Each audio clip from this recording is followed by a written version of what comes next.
Morning light spilled through the stained glass windows of Enchanted Castle, casting soft rainbows across the nursery floor where Princess Elara played. The crystal pendant rested on a velvet pillow near her, still pulsing with soft, steady light. Queen Sofia watched her daughter with a mix of awe and worry.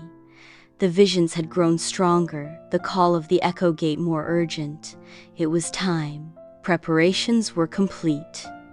The enchanted carriage waited just beyond the castle gates.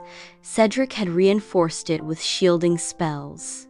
Lucinda had enchanted the wheels to glide over any terrain. Leo stood at the ready, armed not with weapons but with books and scrolls on ancient forest lore. And Sofia had packed a chest full of comforts, food, blankets, enchanted lullabies, and Elara's favorite plush unicorn, Starberry.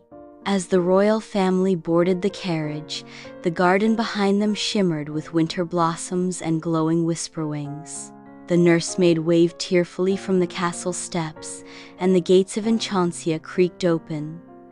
The journey took them beyond the familiar hills and past the outskirts of the kingdom. Fields gave way to tangled roots and creeping mist. The Weeping Woodlands loomed ahead, a vast forest of ancient trees whose branches bowed low, heavy with forgotten emotion. The moment they crossed the threshold, the light shifted. It wasn't darker, it was quieter. No birds sang, no wind stirred. Even the leaves, thick and frost-kissed, were still. Cedric muttered a quiet spell to keep sorrow from clinging to their hearts, but already Elara had begun to hum softly, a tune none of them recognized. "She's calming the forest," Lucinda whispered. Indeed, where the carriage rolled, the mist parted. The path ahead cleared. The forest watched but did not threaten. Hours passed. Time moved strangely here. Daylight dimmed without setting, and eventually the path narrowed into a thicket. They would have to continue on foot. Lucinda and Leo took turns clearing brush and marking the trail with gentle glimmers of light. Then, as they crossed a crumbling wooden bridge, they heard it. Weeping, faint, distant sobs. Not one voice, but many layered, tangled like roots. They followed the sound to a clearing where a small pool reflected not the sky, but memories. Scenes danced across its surface, forgotten farewells, unspoken apologies, joyful reunions that never happened. Elara leaned over the water, her tiny hand reaching out. The surface rippled. One memory rose. A young creature, half deer, half child, alone, clutching a broken locket. It wept silently, sitting beside a withered tree.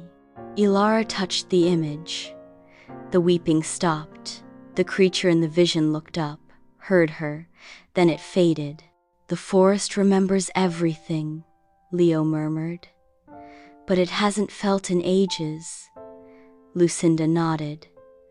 "Elara's gift, it's empathy incarnate. She's awakening the forgotten." Suddenly, the ground trembled. Trees groaned. The clearing split as roots pulled back to reveal a hidden staircase of stone. At its base stood the archway from the vision, the Echo Gate. Tall and carved with glowing runes, it pulsed with magic both ancient and alive. Mist swirled within its frame, forming a shimmering curtain. Before they could approach, a voice echoed through the air, deep, hollow, layered. "Who stirs the echoes?"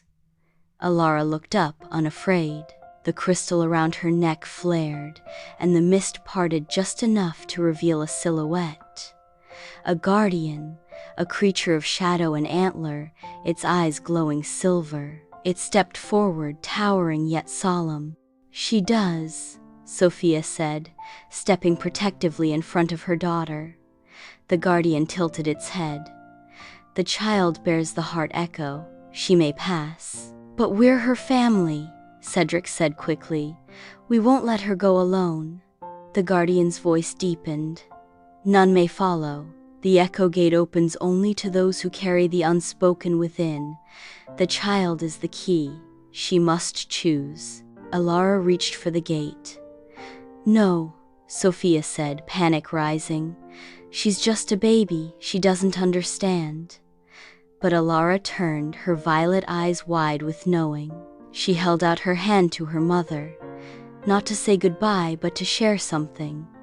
When Sofia touched her daughter's palm, a pulse of magic flowed between them. She saw it. Through Elara's eyes. Not just the forest, but its loneliness, its desire to be remembered, to be loved again. Elara understood. She wasn't afraid.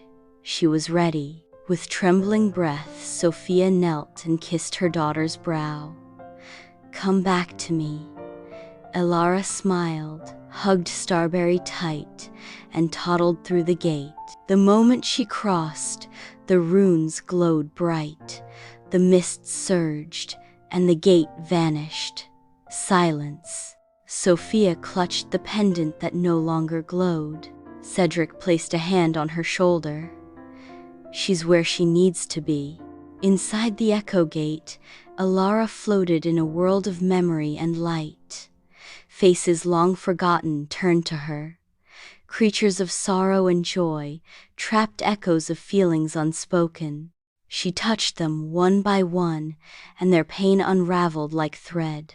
The realms sang, and in the heart of it all, she saw the shadowed figure again, the one from the vision, cloaked and weeping, alone atop a throne of silence. This was the source. Elara approached. She didn't fear him.